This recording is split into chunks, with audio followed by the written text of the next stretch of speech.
Time is it? That's wrong. 7? Okay. What, we're losing. Oh, yeah, not that long. We got 15 minutes. 15, huh? You never know. Okay.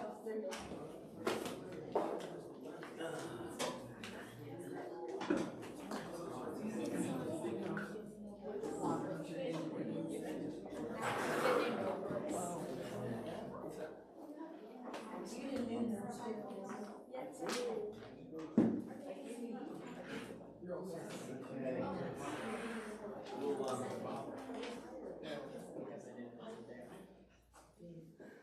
I've been asking you to take prayer requests at the end, so that's what we'll do. That gives you a lot of time to take prayer requests instead of listening to me. So.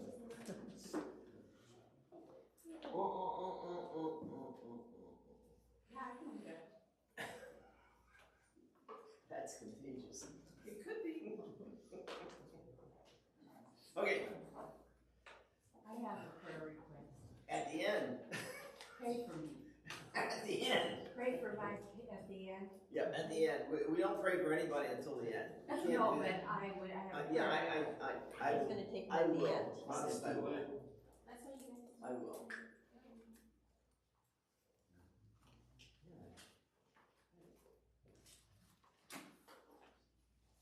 I'm losing it. Honest, I am. Looks like you lost it. I did. I did lose it.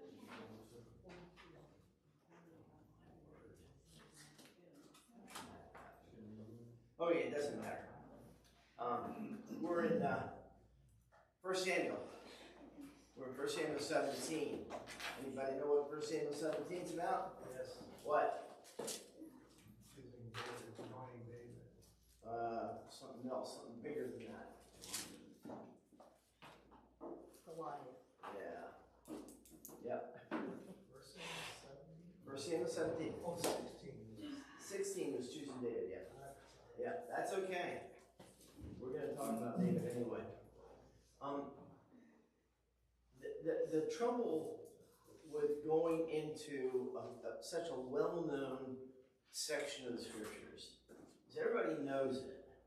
So then you're tempted to try and find something that's really unique about it, and it's probably been preached through every which way.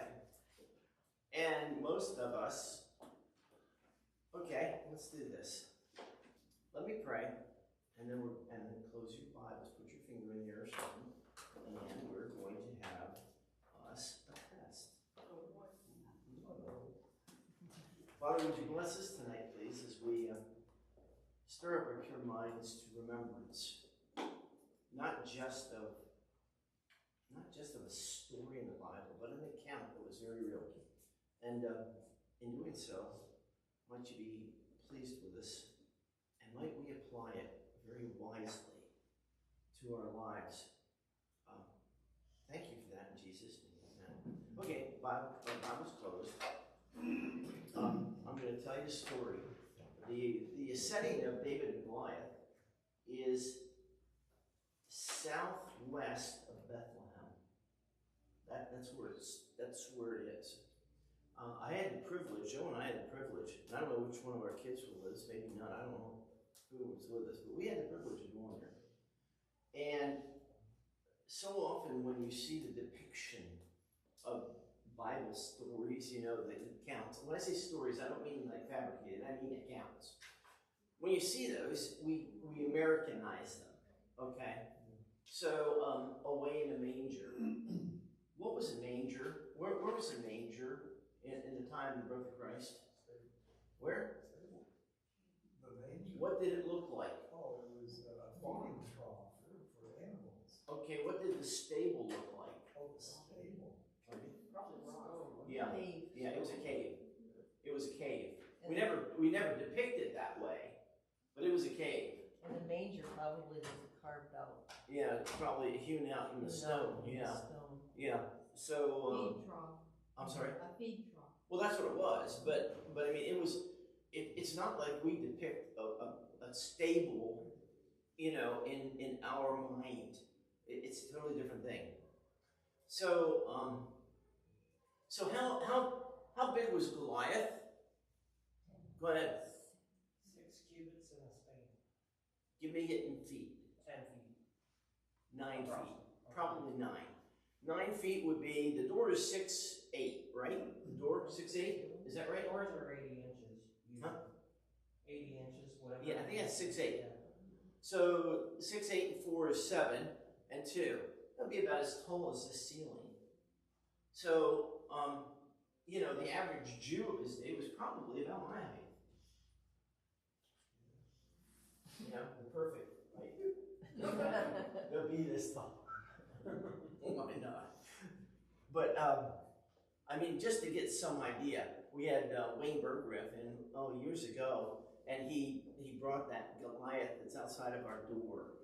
And that's about how tall he was. So when you're thinking about David and Goliath, you know, it wasn't so, I mean, you help me out with this, but as I recall, I mean, it wasn't like a huge mountain and bowl on each side. It was like a hill and a hill and, you know, and sort of flatlands. And now we're subject to it in 21st century. It's probably still the 20th century when we were over there. But it's not, you know, we can't get a picture of it even being there with all the traffic and building and everything else, you know, of where he was. I went online and looked at all the pictures. I was going to bring in some pictures just to show you the artist's renderings of the account, which, you know, there was no artist there doing it, but you got everything from Hulk Hogan, or who's the green guy? Incredible Hulk. Yeah, the Hulk. Yeah, everything from the Incredible Hulk, picturing, you know, encapsulating Goliath, to a very slender guy, which probably it wasn't. This was a man of war, trained that way. So he had size to him, he had ability to him. So let's go through this story. So 17 opens up, and we're going to be talking about David and Goliath. Now, what do we know about it? How does it open up? Well, it starts with David, right? And so what's going on with David? Do you remember? Let's go through the story. Bible's closed. Let's see what kind of remembrance we have in the story. Go ahead. David was a shepherd boy. Yeah. His older brothers went to war, Yeah. so he was going to help them out, so he brought them food. His father sent them food, correct. And not only them, but he actually sent food for the captains over the thousands. So he was providing not only for his sons, but also for the leadership that was there, some of the leadership. So what happens then? Everybody was scared of Goliath, but David wasn't. He said, "Let me fight him. Our God's bigger." So. Right. And first, go ahead. When he arrived, didn't his brothers say, "Why are you here? You should be taking care of the sheep. Why are you here in the battlefield?" Okay. Like mocking him for Yeah, coming. these few sheep. Yeah. Well, I think Goliath comes out and challenges him first. Yeah. And Yeah. he speaks up and says, "Who is this guy? What's going on?" You know what? Yeah, he uses the term, "Who is this uncircumcised Philistine that mocks the armies of God?" I mean, you know, he's straight up with it. And somewhere probably there's a blend of what you just said and what you just said. David comes and he hears this, and then he makes these proclamations. Who is this Philistine? And his brothers then hear it and mock him and tell him to go home back and take care of the sheep. And they're quite upset with him, matter of fact. And David continues to ask this question. Okay, so then what happens? Word gets to the king, King Saul. And what does Saul do? He provides him with armor and stuff. Pardon me? Weapons, armor. He's going to, but not yet. We're just about there. He calls David in front of him. And there's something that happens first before he gives him the armor in that, okay, before Timothy's statement. What happens? And this is sort of important because it will come into application later. Doesn't he review some of the things he had done while caring for the sheep? Like he Yeah. had killed Killed the lion and the bear. The lion and a bear, yeah. And actually takes the lamb out of the mouth of the lion, kills him. And when Saul hears this, then what happens? Then he does wherever, except Timothy. Then he what? Gives him his armor, right. Now, Saul, by the accounts that we have, when Saul was selected, what did Saul look like? He was tall. Good 6 foot tall. Probably, yeah, he would probably be head and shoulders above anyone else. So if the normal Jew of the day was my height, and I'm not kidding with this. I mean, he probably was. This is probably the size of him in that day. My how we've grown. But, Saul was head and shoulders above him. So Saul was probably about a 6 footer, a good 6 footer, maybe 6'2". And with that in mind, you put a 6'2". You ever see a guy my size try to put on a jacket that belongs to a guy that's 6'2"? It's a joke. It looks like the Banana Man, the old comic guy that used to pull bananas out of his sleeves, you know? Anyway, it's a sight to behold. So David puts it on, and what does he do? Pardon me? Too big. What does he do? Takes it off. Takes it off. So here's David. I just need my sling and stones. There you go. He goes with his sling and stones. And if you remember the song about David, five little stones he took. Yep. And one little stone went up in the air, and the giant came and tumbling down. Right. So he goes out, and what happens to Goliath? What does Goliath do? Yeah. It's almost like, are you kidding me? This is the best you have? Yeah. He says, am I a dog? You're going to beat me away with a stave? It's like, are you kidding? So what does David do then? This is a turning point, by the way. This is a very important point. I'm sorry? He kills him. Well, not yet. Not yet. That's coming. But there's something that happens here. It's huge. Well, Saul says to David, I'm going to kill you today. I'm going to feed you to the birds or whatever. Yeah. And David turns that right around and says, no, I'm here. I serve the Lord God Almighty, and today I'm going to do the same. Yeah. Today, So that's really, really important. David gives credit to the Lord, and unarmed as such, except with his sling, he faces the giant. Now, Goliath actually has a guy that goes in front of him carrying his shield.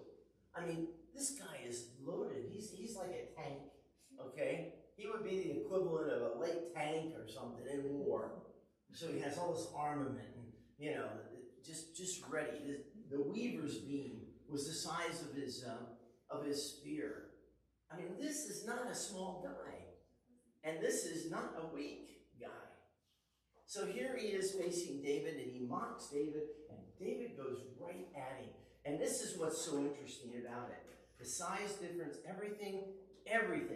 If it was out in Las Vegas, the odds would have been 500 to 1 that David was going to get done. Now, for all of you that don't know what that's about, you don't need to know what that's about. Let's go on with the Bible instead of the Bible. Okay? So David takes the rock, he slings it. By the way, the pouches. First he runs. Well, you're right. He runs to something that Goliath could not do with all that. Yeah. I think that would have been intimidating to Goliath. Yeah. You have this guy not cowering like you expected, but running. Exactly. And that's important too. And David then slings. Now, in our Bible, it says he reaches into his pouch. When they look at that historically, it's like a wallet. So it could have been like a change purse or something like that. That's where he put his stones. And there's all kinds of speculation. He had 5 stones because Goliath had 4 brothers, and we don't know that. Nice preaching, but we don't know. I'm sorry? It's in there. Well, he has 4 brothers. Well, he has 4 brothers, but it doesn't say that he had, yeah, it doesn't say that that's why. Good preaching, but, you know, whatever. So he goes and he slings and he throws the rock, he slings the rock. Again, when we were over there, we've been over to Israel 5 times, so I mean, we have a little familiarity with this. When we were in Bethany, okay, we saw a guy with a sling, and he actually demonstrated how it worked, and he had a stone in there, and he let that thing loose. It went about 2 blocks, about 2 city blocks, so, or not city blocks, about 2 town blocks. You know, it just, the leverage and the velocity that they could get with those things. And they're very accurate. Extremely accurate, yeah.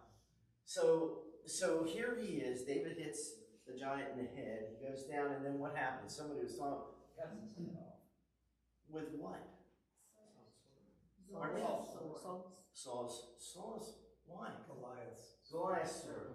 I'm sorry, Goliath's sword. Yeah, Goliath's sword. Why? Because he didn't have one. Because he didn't have one. You know, it's interesting. Several years ago, there were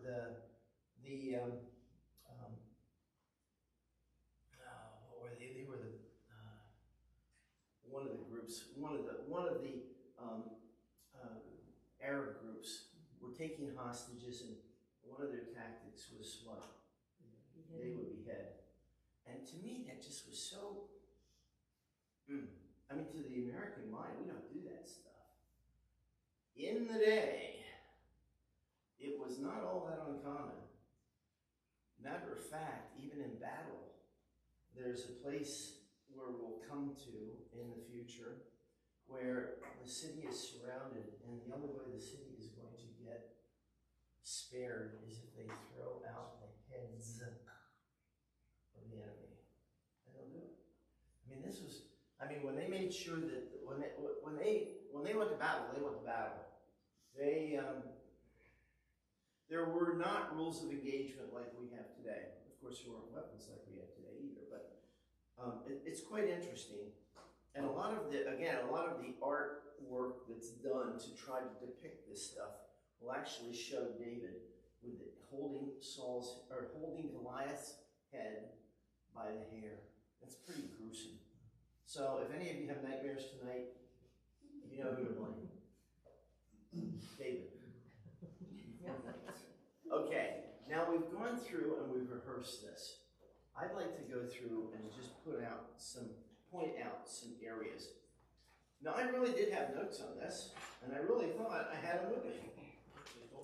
I'm losing my mind, I think. But that's okay. They're probably sitting in the back. Yeah, they're probably sitting or on the table, kitchen table. I just took up the wrong set of notes, but that's okay. Let's go to 17. So, Goliath is called, verse 4, the champion of the Philistines. 6 cubits in a span. Most would say he's about 9 feet tall. Somewhere between 9 and 10, Jeremy, so whatever. You know. He had a helmet of brass upon his head. A lot of the depiction does not show that. So, just so that you know, go and Google pictures of David and Goliath. You know, if you want to see some of this stuff, but really interesting pictures. He was armed with a coat of mail. That's that stuff that he wears that it's supposed to spare you against swords. I don't know what it does with arrows. I imagine arrows can penetrate it, but I don't know. I don't want to find out either. And it gives the weight, and then he has leg guards. He has a target of brass between his shoulders. So basically, the guy's well armed. Like I said, he would be a light tank in our way of thinking today, or he would be a well-armed army individual. And he probably would not make it in our military because he would be too big. That's interesting too, isn't it? So he stood, verse 8, he stood and cried unto the armies of Israel, and said unto them, why are you come out to set your battle in array? Am not I a Philistine, and ye servants of Saul? Choose you out a man for you, and let him come down to me. Now if he be able to fight with me and to kill me, then will we be your servants. If I prevail against him and kill him, then you will be our servants and serve us. The Philistines said, I defy the armies of Israel this day. Give me a man that we may fight together. So he is basically challenging the armies. And the armies stood apart.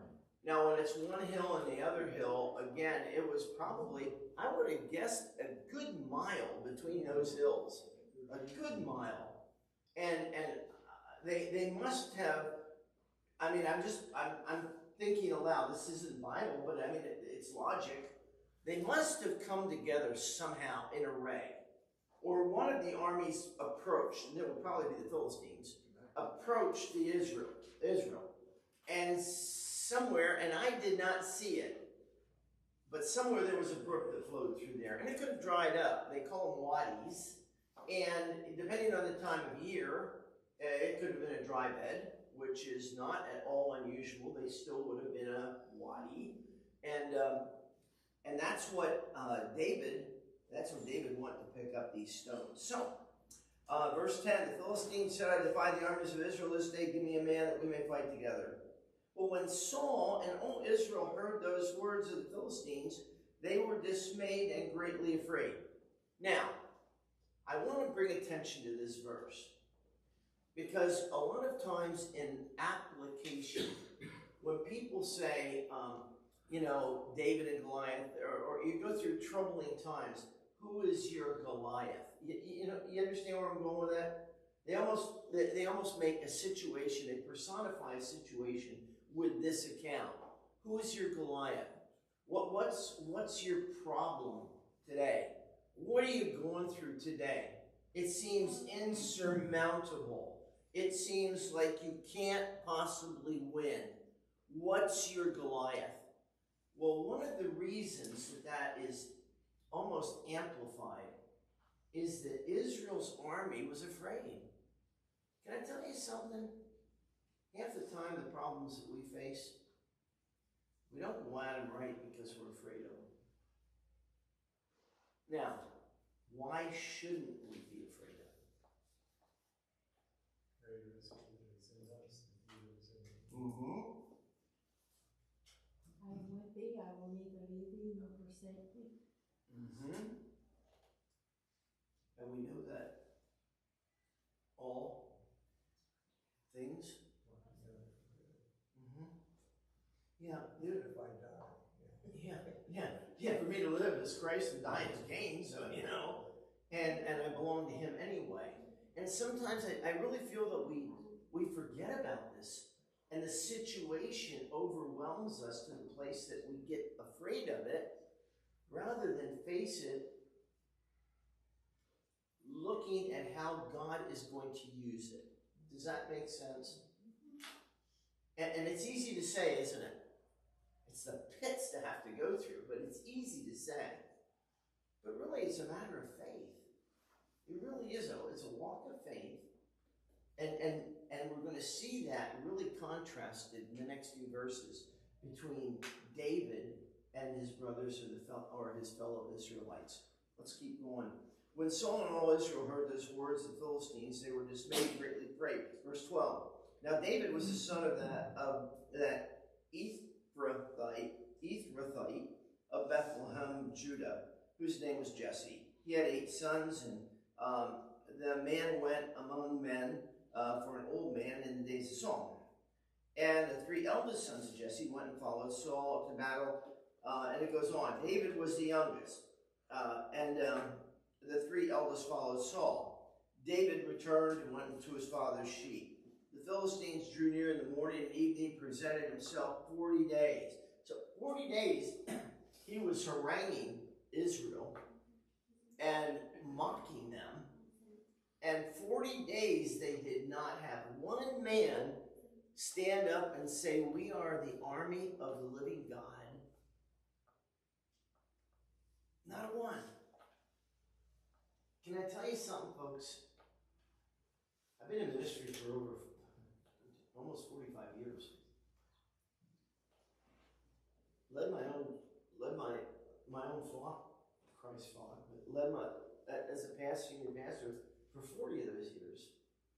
I've seen so many circumstances, horrible circumstances. You know, so many of them could have been solved with simple steps of faith. They just would have trusted God. And you can tell it and tell it and tell it and tell it until a person's ready to hear it. They're not. Here's the armies of Israel, and they have God. They have a relationship with God, the God, not a God, the God, and they just didn't have the faith to follow. It's really something. So yeah. If it were me, you know, I would say, yes, God is big enough, he can do anything. And so, send down hail and fire and just wipe them out, God. But it's different when you think, God's big enough and he wants to use me to do his big stuff. Yeah. And then I start thinking, I'm just going to get in his way. I want to mess everything up. I trust God, but I don't trust me. And so then we limit God. We say, I'm not going to jump in there because I might embarrass God because I wouldn't do it right. Or, that's me. That's my thinking. I'm sure everybody else had, their own kind of thoughts there. I think you're onto something, Gary, because whether it be that line of thinking or another similar, but a lot of times we just don't do. And whether it's like Israel that they were afraid, and that's a big problem. That really is a big problem. Or whether it's a lack of faith, or whether we just don't see God in it. Or if we see God in it, then we see us in it, and that's what you were saying, we get in the way or mess it up. But we're what God uses. I have a friend of mine, a pastor, he says, Counterman, he says, it must be getting close to the end times because God's using the likes of us in ministry. Well, thanks a lot. I really appreciate that encouragement. But I sit back and think about it, and could be a lot of truth to that. And isn't it true the prophets say he looks for a man to stand in the gap? And a lot of sages of old would say, I wonder what could be done if one man truly gave himself totally to the Lord. And I like the Luke 19, Matthew 25, the talents and the pennies, and I allude to it a lot, and probably you're getting old and tired of hearing it. But I wonder what it's like to be a 10-penny Christian in that sense, you know what I mean? That Luke 19 sense. What's that mean? Yeah. What does it mean, she asked? Which one? Ooh, okay. So it's a parable where the nobleman goes off to receive the land and comes back, and while he's gone, he gives a penny to his servants. And this in King James says, "Occupy till I come," and a little bit further explains that by trading and that to get increase. And in essence, he's saying, listen to you servants, you guys get out there and you make some money for me while I'm gone. I'm trusting you with this money. Your job is to make money. And what's interesting is there's another section right in there that says that the people of the land hated him and were almost in rebellion against him. And I sit back and say, you know what? We have been given talents, gifts. And he's gone and coming back. And he tells us to use them, grow his kingdom, build his church, and we're going to be judged on that. He's going to bring us in, bema seat, and we will stand before him and give an account. So that's what it's talking about. the result of that is one comes to him. The first one comes to him and says, Here, Lord, you gave me one, I'm giving you 10. Okay, so 10 times that's what happened. The second one comes, you gave me one, I'm giving you 5. And he commends both and gives them cities to rule over. You've managed this, so I'm going to give you cities to manage and as a reward. But there's one guy, and he only cites 3 of them, but there's one guy that went out and buried his penny. And when the Lord came back, he dug it up and gave it to him. And he says, why didn't you at least put it in the bank and collect interest? He says, you're no good. What I gave you, you buried. And one pastor told me, he says, the earth is like the world. And I don't know that that's, I think that's a little preachy, but I'll tell you, it makes a lot of sense when you put it into the context of today. When we see the gifts that God has given to the church and the worldliness that sometimes is in the church. You know what I'm saying? And there is going to be a judgment. We will stand before the judgment seat of Christ. That's very true. I think it's Romans 8 or 9 says that. And then 2 Corinthians 5 says that. I know that one's a great reference. So, that's going to happen. I don't want to be a 1-penny Christian. So when I allude to that, I wonder what a 10-penny Christian would look like. Okay? So I'm... Is there a reason he buried the pen? Yeah, he says, I know that thou wert an austere man, where you reap where you didn't sow, and you get... there's several things that goes back and forth. I don't have it all memorized, but he says, you know I'm that way. Why didn't you put it into the bank? He was afraid he was going to He was lose kind it. of afraid. Yeah. He was so afraid that he just buried it. Yeah, Did nothing. yeah, did nothing with it. And sometimes, again, it's a picture. There's a lot of eschatological elements to that. It fits into end times teaching real well. But I think there's plenty of reference to where we are today, application where we are today. That we, I don't know, maybe you guys are also more spiritual than me, and I don't say that in a wrong sense, but I fight for this stuff. I fight. I want to be better than I am, and I'm a mess. You know, I miss occasions. I miss opportunities. I don't like it. Yeah. I think the key, the 10-penny servant, is one that had previously. This is my thinking. Yes. Okay, you won't find that in there. Yeah, okay. I think he had previously been the 1-penny servant and the 5-penny servant. He had already worked through that. That's why he was entrusted with the most, because he had already gone through the others and been found faithful. That's the way. If I were God, that's the way I would do it. Okay. We're going to have a business meeting after this to see if we want to elect you. Well, look, thinking back to David, though. Yeah. See, he had already been through the lion and the bear. Correct. He had been through lesser things than Goliath and God, and he said he gives the glory to God. Right. God had delivered these things Right. out of his hand. Right. So he had already proven God through the things, the circumstances that God had brought into his life. He Yeah. had been faithful. Yeah. That's how you get to be a 10-penny servant. Yeah. Is simply being faithful in whatever God brings. Yeah. Yeah. And you learn that God will work through you. He wants to. Yeah. Yeah. And I'm real good with that. I am good with that. I think there's all a track of proof, a pathway of proof. I agree with that. And here's David. And I guess I'm going one more little rabbit trail back to the text. When we look at David's life as a whole, we see how we're introduced to him, how he starts. So magnificent in simple youth faith in God.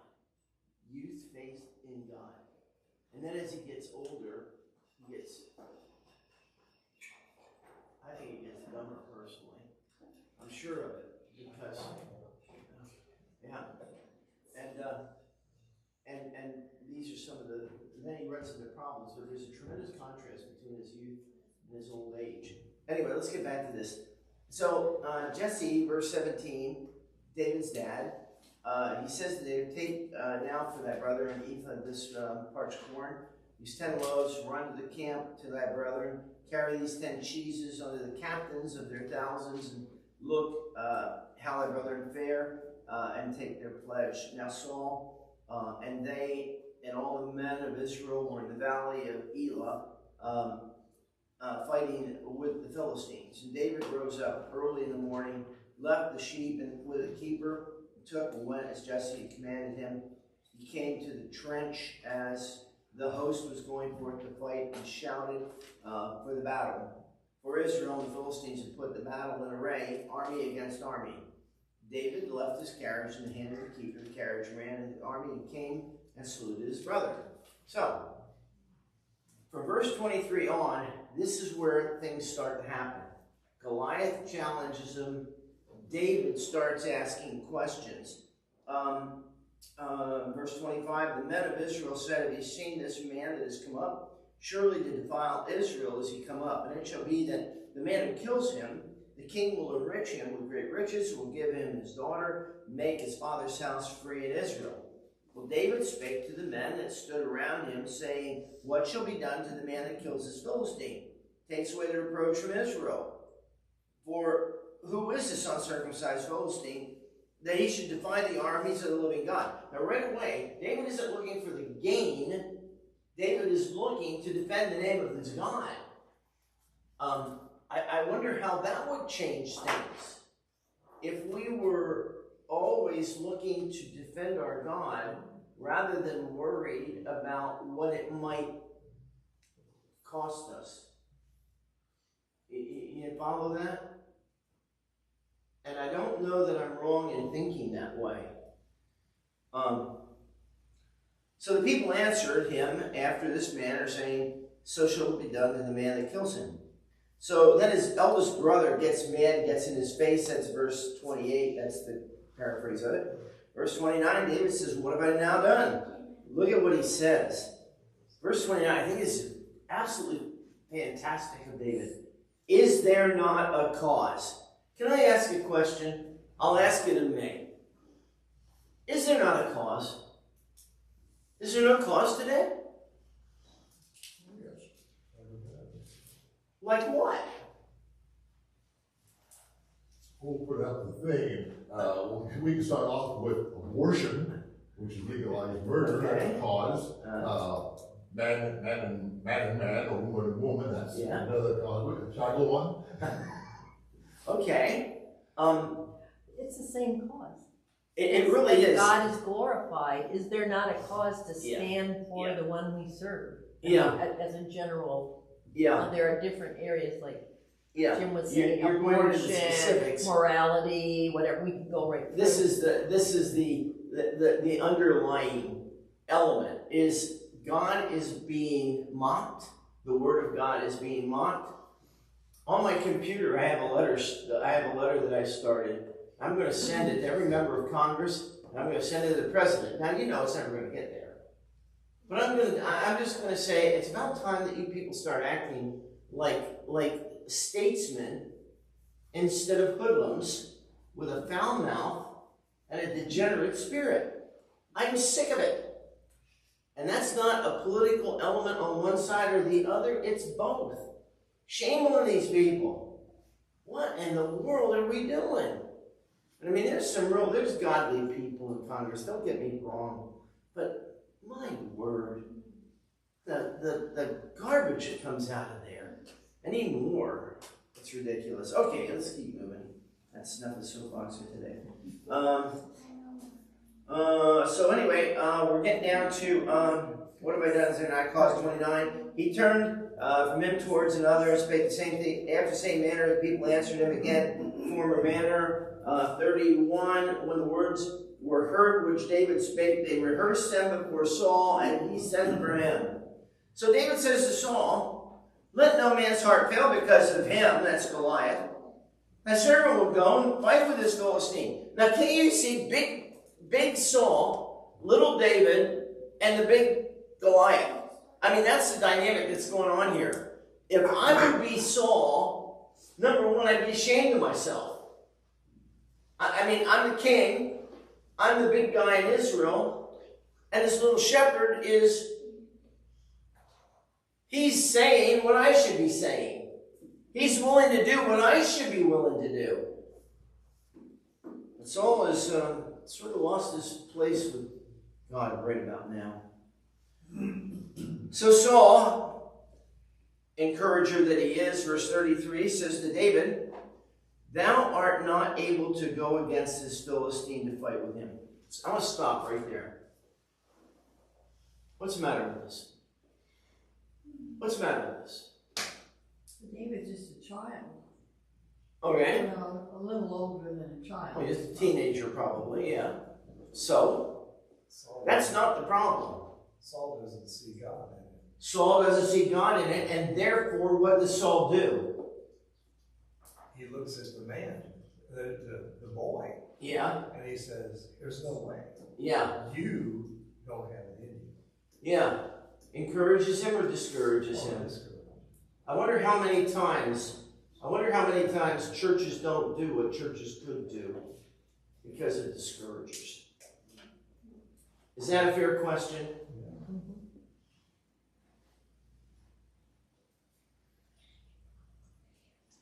Churches get too interested in temporal things. I get to go around to a lot of churches and I get to hear a lot of things. And some churches are sitting on hundreds of thousands of dollars with no goal in mind to use it. It's not like they're in a building program. It's not like they're going to buy a fleet of new vans. They sit there with all this money, and it becomes their crutch of faith, their trust. And I wonder why we're not seeing more faith enacted. Does that make sense? I mean, we have these piles of money. Now, there is the other side of it, too. There are churches that could use a little bit more in their coffers, okay? So please don't stop giving. I'm not suggesting that. But what I am suggesting is, God, keep us from being so wealthy that we lose trust in you. You know, you follow that? Yeah. When I read this too, like, he is really discouraging a young person that wants to do something great.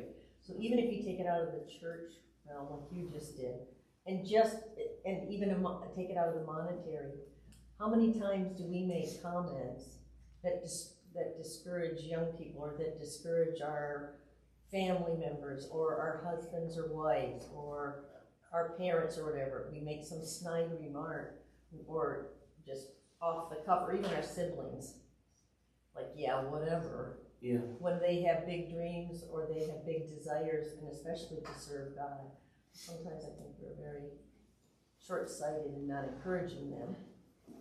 Yeah. To those things. Years ago, I had a man was talking, and he says, "Take out money out of your billfold. Turn it over. What's the say on the backside? In money we trust?" Yeah. No. Yeah.